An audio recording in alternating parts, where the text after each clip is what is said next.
সুপ্রিয় দর্শক, আসসালামু আলাইকুম। আপনাদের সবাইকে স্বাগত জানাচ্ছি এখনকার আলোচনায়।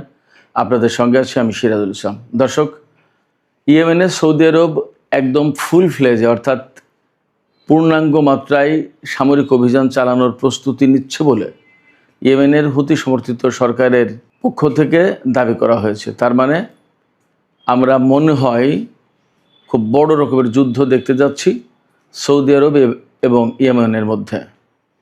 এদিকে ইরাকে সৌদি আরব এবং আমেরিকা যে যৌথ হামলা চালিয়েছে বলে দাবি করা হচ্ছে, সে ব্যাপারে ইরাকের সরকারের পক্ষ থেকে বলা হয়েছে এই বিষয়ে সৌদি আরব বা আমেরিকা ইরাক সরকারকে কোনো কিছু জানায়নি, কোনো অনুমোদন নেয়নি, একেবারে অনাকাঙ্ক্ষিতভাবে দেশের সার্বভৌমত্ব লঙ্ঘন করেছে।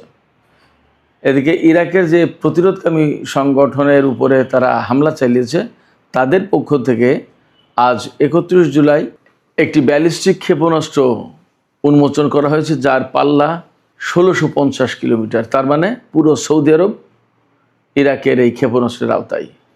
ইরাক থেকে সৌদি আরবে হামলার আশঙ্কা যথেষ্ট বলে মনে করা হচ্ছে। এদিকে হরমুজ প্রণালীতে ইরান আরও 2টি তেল ট্যাঙ্কারে হামলা চালিয়েছে, যে ট্যাঙ্কারগুলো আমেরিকার বিমান বাহিনীর সহায়তায় হরমুজ প্রণালী পার হচ্ছিল। যে পথ দিয়ে জাহাজ দুটি যাচ্ছিল সেই রুট বেসিক্যালি ইরান অনুমোদিত না। এছাড়া 4টি তেল ট্যাঙ্কার ইরানি হামলার পর ফিরে গেছে। ইসরায়েলের প্রধানমন্ত্রী বেনিয়ামিন নেতানিয়াহু অভিযোগ করেছেন নিউ ইয়র্কের মেয়র জোহরান মামদানি তিনি নাকি হামাস, হিজবুল্লাহ এবং ইরানকে পৃষ্ঠপোষকতা দেন। আর একটা খবরের হেডলাইন বলে আমি বিস্তারিত আলোচনায় চলে যাই।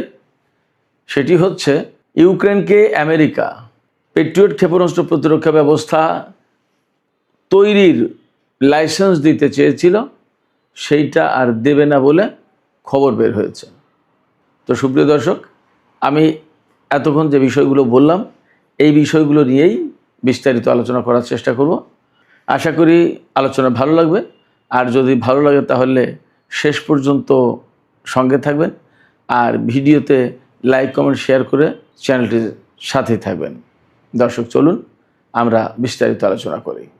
ইয়েমেনের হুতি আনসারুল্লাহ আন্দোলনের প্রধান আব্দুল মালেক আল হুতি তিনি এক কড়া বক্তৃতা দিয়েছেন, ভাষণ দিয়েছেন জাতির উদ্দেশ্যে। সেই ভাষণে তিনি জানিয়েছেন যে সৌদি আরব সম্ভবত ইয়েমেনের বিরুদ্ধে সর্বাত্মক অভিযান চালাতে যাচ্ছে, এবং এই অভিযানটা স্থল, আকাশ এবং সমুদ্র 3 পথেই হতে পারে।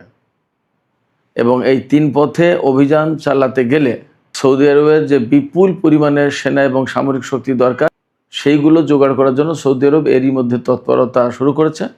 এবং ইয়েমেনের পূর্বাঞ্চলে অর্থাৎ হুতি নিয়ন্ত্রিত এলাকার বাইরে যে সমস্ত সৌদি সেনা মোতায়েন ছিল তাদেরকে সৌদি আরব ইয়েমেন সীমান্ত যেটা পশ্চিম দিকে, ওদিকে সরিয়ে নেওয়া হয়েছে। এবং এরই মধ্যে আমরা তো খবর পেয়েছি যে 15 জাতির সমন্বয়ে একটা আন্তর্জাতিক জোট গড়ে তোলার চেষ্টা করছে, যে জোট লোহিত সাগর এবং বাব আল মানদেব প্রণালী দিয়ে জাহাজ চলাচল নিরাপদ করবে এবং উন্মুক্ত করবে। তার মানে সেখানেও একটা বড় সংঘাতের আশঙ্কা আছে। আমি এখানে একটু উল্লেখ করি, 2015 সালে সৌদি আরব এবং ইয়েমেনের মধ্যে যে সংঘাত শুরু হয়েছিল তার মূল কারণ ছিল কয়েকটা। একটা বড় কারণ এই বাব আল মানদেব প্রণালীর নিয়ন্ত্রণ নেওয়া, 1।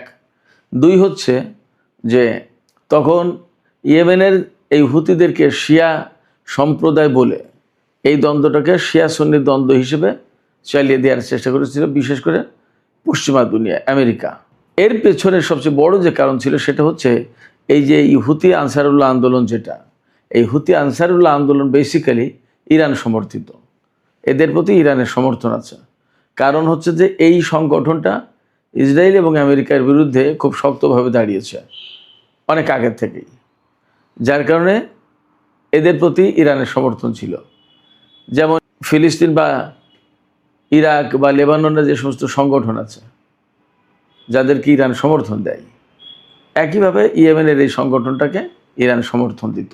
এই যে ইরান সমর্থন দেয়, অতএব আলটিমেটলি তারা আমেরিকা, সৌদি আরব সবার, ইসরায়েল সবার শত্রু ছিল। এই শত্রু থাকার কারণে 2015 সালে মূলত তারা ইয়েমেনের বিরুদ্ধে অভিযান চালায় এবং এক্ষেত্রে সৌদি আরবকে সামনে রাখে, যাতে শিয়া সুন্নির দ্বন্দ্বটা জায়েজ করানো যায়, দেখানো যায় যে সত্যিকার অর্থেই শিয়া এবং সুন্নিদের মধ্যে সংঘাত চলছে মধ্যপ্রাচ্যে। কিন্তু মূল বিষয়টা ছিল এই বাব আল মানদেব প্রণালী এবং লোহিত সাগরের নিয়ন্ত্রণ যাতে সৌদি আরব, ইসরায়েল, আমেরিকা এদের হাতে থাকে। কিন্তু বাস্তব কথা হচ্ছে 2015 সাল থেকে 2021 সাল পর্যন্ত 6 বছর 7 বছর যুদ্ধ করেও ইয়েমেনের হুতি আনসারুল্লাহ আন্দোলন সমর্থিত যে সরকার বা সামরিক বাহিনী তাদেরকে পরাজিত করতে পারেনি। এবং এই হুতি গেরিলাদের অনেকেই সামরিক প্রশিক্ষণপ্রাপ্ত, তারা সৌদি আরবের বিরুদ্ধে বড় বড় অভিযান পরিচালনা করেছে। আজকে যখন ইয়েমেনের বিরুদ্ধে সৌদি আরব বড় রকমের অভিযান পরিচালনা করবে বলে প্রস্তুতি নেওয়ার খবর পাওয়া যাচ্ছে, তখন ইয়েমেনের পক্ষ থেকে ঘোষণা দেওয়া হয়েছে সৌদি আরবের বিরুদ্ধে অন্তত 10 লাখ ইয়েমেনি, সশস্ত্র ইয়েমেনি লড়াই করবে। তারা সেইভাবে প্রস্তুতি নিচ্ছে। সেক্ষেত্রে যদি এ ধরনের সংঘাত হয় তাহলে এ কথা একেবারে নিশ্চিতভাবে বলা যায়, একদম জোর দিয়ে বলা যাচ্ছে যে ভয়াবহ রক্তপাত হওয়ার সম্ভাবনা আছে সৌদি ইয়েমেন এই সংঘর্ষে এবং মধ্যপ্রাচ্যে। এবং আমি জানি না আসলে দিন দিন পরিস্থিতি কোথায় যাচ্ছে। এতদিন কিন্তু যুদ্ধের পরিস্থিতি একরকমের ছিল। ইরানের সাথে ইসরায়েল এবং আমেরিকা যখন যুদ্ধ হয়েছে তখন কিন্তু সৌদি আরব, কাতার, কুয়েত, বাহরাইন এই সমস্ত দেশ সরাসরি ইরানের বিরুদ্ধে যুদ্ধে অংশ নেয়নি।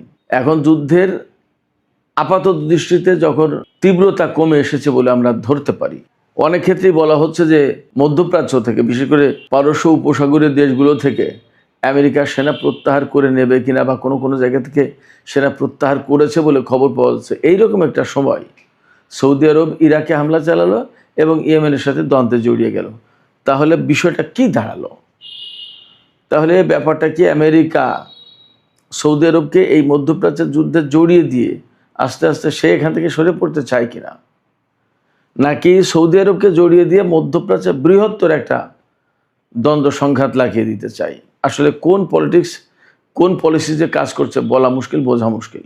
যে সময় ধারণা করা হচ্ছিল বা আলাপ আলোচনা চলছিল যে সৌদি আরব, পাকিস্তান, তুরস্ক, কাতার, ইরান এরা মিলে একটা আঞ্চলিক জোট গঠন করতে পারে, ইরান যদি নাও থাকে তাহলে এই দেশগুলো একটা আঞ্চলিক জোট গঠন করতে পারে এবং মধ্যপ্রাচ্যের স্থিতিশীলতা ফিরিয়ে আনতে এই জোটটা বিরাট কার্যকরী ভূমিকা পালন করবে। সেই জায়গায় সৌদি আরব এখন এমন একটা জোট গঠন করতে যাচ্ছে বলে আন্তর্জাতিক এবং দেশীয় গণমাধ্যমে খবর বের হচ্ছে, আমাদের দেশীয় গণমাধ্যমে খবর বের হয়েছে যে জোট ইয়েমেনের বিরুদ্ধে লড়াই করতে যাচ্ছে বলে আশঙ্কা করা হচ্ছে। এটা যদি হয় তাহলে একেবারে মুসলিম বিশ্ব, মিডল ইস্ট, মুসলিম মিল্লাত একেবারে ধ্বংস হয়ে যাবে, মারাত্মক রকমের ক্ষতিগ্রস্ত হবে। এবং এটাই তো চেয়েছিল পশ্চিমা কিছু দেশ। এগুলো কেন বুঝতে পারছে না মধ্যপ্রাচ্যের মুসলিম দেশগুলো, আমি ঠিক পরিষ্কার না। যাই হোক, আমরা আর একটা প্রসঙ্গে আলাপ করি। এই মধ্যপ্রাচ্যের আলোচনায় যখন হচ্ছে তখন বলি যে ইরাকের প্রতিরোধকামী সংগঠন হাসতাস সাবি, যেটা পপুলার মোবিলাইজেশন ইউনিট, তাদের পক্ষ থেকে আজকে একটি ক্ষেপণাস্ত্র প্রদর্শন করা হয়েছে এবং উন্মোচন করা হয়েছে, যে ক্ষেপণাস্ত্রের পাল্লা 1650 কিলোমিটার। এটা ব্যালিস্টিক ক্ষেপণাস্ত্র, 1650 কিলোমিটার দূরে আঘাত আনতে পারে। তার মানে পুরো সৌদি আরব সম্ভবত এই ক্ষেপণাস্ত্রের আওতায়। সেক্ষেত্রে খুব সম্প্রতি সৌদি আরব এবং আমেরিকা ইরাকের উপরে যে হামলা চালিয়েছে, সেই হামলার জবাব সম্ভবত ইরাকের প্রতিরোধকামী সংগঠন দিতে যাচ্ছে সৌদি আরবকে। আর মধ্যপ্রাচ্যে মার্কিন ঘাঁটিগুলো তো ইরানের হামলার লক্ষ্যবস্তু হয়ে আছেই। আজকেও আমি দুপুরে ভিডিওতে বলেছিলাম যে কুয়েতে হামলা চালিয়েছে, পরবর্তীতে জানা গেল যে বাহরাইনেও হামলা চালিয়েছে ইরান। এদিকে আজকে ইরান যে মার্কিন ঘাঁটিগুলোতে হামলা চালিয়েছে, এর বাইরেও হরমুজ প্রণালীতে কিছু ঘটনা আছে। আমেরিকার সামরিক বাহিনী, বিশেষ করে বিমান বাহিনী, তাদের বিমান শক্তি দিয়ে, বিমানের ছত্রছায়ায় অর্থাৎ বিমান নিরাপত্তা দিয়ে 2টি তেল ট্যাঙ্কারকে হরমুজ প্রণালী পার করে নিয়ে যাচ্ছিল। মূলত এই 2টি জাহাজ ওই ওমান উপকূল দিয়ে নিয়ে যাওয়ার চেষ্টা করছিল, যেটা ইরান থেকে দূরে। আর ইরান দেখিয়ে দিয়েছে যে জাহাজ চলাচল যা করবে, তাদের যে নির্দেশিত পথ, তারা যে দেখিয়ে দিয়েছে যে এই রুটে যাবে, এই রুটে যাবে, সেই রুটে যায়নি। তার মানে আমেরিকা তাদের শক্তি প্রয়োগ করে জাহাজ 2টি নিয়ে যাচ্ছিল। কিন্তু ইরান দুটো জাহাজে হামলা চালিয়েছে। হামলা চালালে ওখানেই অচল হয়ে বা দাঁড়িয়ে আছে জাহাজ দুটো। আর 4টি জাহাজ তার পেছনে ছিল, সেই 4টি জাহাজ, ওই 4টি জাহাজ ফিরে গেছে। তার মানে আমেরিকা আজকেও অর্থাৎ 31 জুলাই জাহাজ, তেলবাহী জাহাজ পার করতে পারলো না হরমুজ প্রণালী। শুধু তাই না দর্শক, আমি আপনাদেরকে আর একটা কথা বলি। হরমুজ প্রণালী সেই 40 দিনের যুদ্ধের সময় যখন থেকে আটকে দিয়েছে ইরান, অর্থাৎ মার্কিন বাহিনীর এখানে প্রবেশ নিষেধ, এরপর থেকে একদিনের জন্য আমেরিকার সেনারা হরমুজ প্রণালীর ধারে কাছেই যায়নি। যখনই ইরানের ক্ষেপণাস্ত্রের আওতায় চলে এসেছে তাদের কোনো যুদ্ধজাহাজ, তখনই ওয়ার্নিং দিয়েছে, মেসেজ পাঠিয়েছে, সিগন্যাল পাঠিয়েছে, অথবা ক্ষেপণাস্ত্র বা ড্রোন হামলা চালিয়ে তাড়িয়ে দিয়েছে। ভয় দেখিয়েছে ইরান, তারা চলে গেছে। তো হরমুজ প্রণালী অ্যাকচুয়ালি আমেরিকা যে খুলতে পারলো না, এটা পরিষ্কার। এদিকে মিডল ইস্ট ইরান কেন্দ্রিক আর একটা খবর আছে আমেরিকার। মার্কিন প্রেসিডেন্ট ডোনাল্ড ট্রাম্প ক্যাম্প ডেভিডে তার মন্ত্রী সভার সব সদস্যের সঙ্গে বৈঠকে বসেছেন। এই কিছুক্ষণ আগের খবর। এই ক্যাম্প ডেভিডে সাধারণত বড় কোনো সিদ্ধান্ত হতে গেলে মার্কিন প্রেসিডেন্ট তার মন্ত্রিসভার সদস্যদের নিয়ে বৈঠকে বসেন। আজকেও কিন্তু তাই। আজকে কিন্তু সপ্তাহের প্রায় শেষ দিন, আর একদিন আছে আমেরিকায়, শুক্রবার। আজকে বৃহস্পতিবার, একদিন পরে শুক্রবার, শনি রবি 2 দিন কিন্তু আমেরিকায় বন্ধ।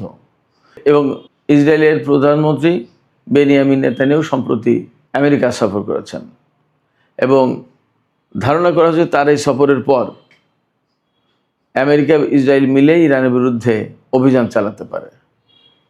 তো এই যে আজকের যে ক্যাম্প ডেভিডের বৈঠক, এই বৈঠকের পর মনে করা হচ্ছে কয়েকটা কারণ হতে পারে।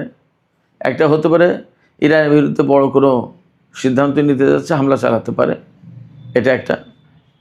আরেকটা হতে পারে মধ্যপ্রাচ্য থেকে মার্কিন বাহিনীকে প্রত্যাহার করার ব্যাপারেও আলোচনা হতে পারে। কোনটা আমরা শিওর না, কারণ মধ্যপ্রাচ্যে আসলে আমেরিকার জন্য অনেক বেশি ব্যয়বহুল যুদ্ধ হয়ে যাচ্ছে। এই যুদ্ধ টানা খুব কঠিন ব্যাপার। এবং এই যে এই জুলাই মাসের প্রথম দিক থেকে যে ইরান এবং আমেরিকার মধ্যে যে যুদ্ধ শুরু হয়েছে, চলছে, এই যুদ্ধে কিন্তু বিপুল পরিমাণে ক্ষয়ক্ষতি হয়েছে মধ্যপ্রাচ্যে আমেরিকার ঘাঁটিগুলোতে। অনেক বিমান, অনেক হেলিকপ্টার, অনেক ড্রোন ধ্বংস হয়েছে, ঘাঁটিগুলো তছনছ হয়েছে এবং এই সময় অনেকগুলো সেনাও মারা গেছে। শুধু সেনা মারা না, অনেক সেনা আহত হয়েছে। আজকেই দেখলাম যে তাদের 3-4 দিন আগে যে সেনা আহত হওয়ার কথা ছিল যে 624, সেই জায়গায় আজকে দেখলাম যে তারা আপডেট করেছে 653 জন মার্কিন সেনা আহত হয়েছে। তার মানে এই কয়েকদিনে আরও অনেক সেনা আহত হয়েছে। তো এই যে আহত হওয়ার ঘটনা, তাহলে নিহত কি 2-1 জন মোটেই হচ্ছে না। ইরান কিন্তু বলেছে গতকালকে যে তারা গতকাল জর্দানের যে আল আজরাক বিমান ঘাঁটিতে হামলা চালিয়েছিল, সেখানে 3টি F-35 যুদ্ধ বিমান ধ্বংস হয়েছে, 3টি মারাত্মকভাবে ক্ষতিগ্রস্ত হয়েছে এবং অনেক অফিসার এবং টেকনিক্যাল অ্যান্ড মেইনটেন্যান্স পার্সোনাল হতাহত হয়েছে, আহত হয়েছে, নিহত হয়েছে। তো এই রকম একটা পরিস্থিতিতে আমেরিকা হয়তো মধ্যপ্রাচ্য থেকে সেনা প্রত্যাহারও করতে পারে, সেই সিদ্ধান্ত হতে পারে ক্যাম্প ডেভিডে। আবার ইরানের বিরুদ্ধে হামলার ব্যাপারেও আলোচনা হতে পারে। আবার এপাশে সৌদি আরব যে ইরাকের সাথে এবং ইয়েমেনের সাথে ফ্রন্ট খুলল যুদ্ধের, এই বিষয়টা নিয়েও গুরুত্বপূর্ণ আলোচনা হতে পারে। তবে আমার কাছে মনে হচ্ছে প্রথম এবং দ্বিতীয়টা, এই দুটোর যে কোনো একটা বিষয় নিয়ে খুব গুরুত্বপূর্ণ সিদ্ধান্ত নেওয়া হবে।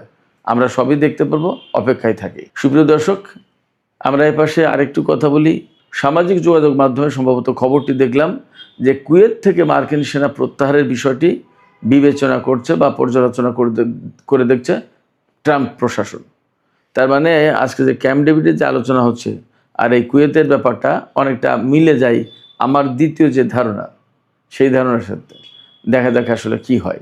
আমি প্রথমে শিরোনামের সময় বলেছিলাম যে ইসরায়েলের প্রধানমন্ত্রী বেনিয়ামিন নেতানিয়াহু বলেছেন যে নিউ ইয়র্কের যে মেয়র জোহরান মামদানি, তিনি নাকি ইরান, হিজবুল্লাহ এবং হামাসকে সমর্থন করেন, পৃষ্ঠপোষকতা দেন।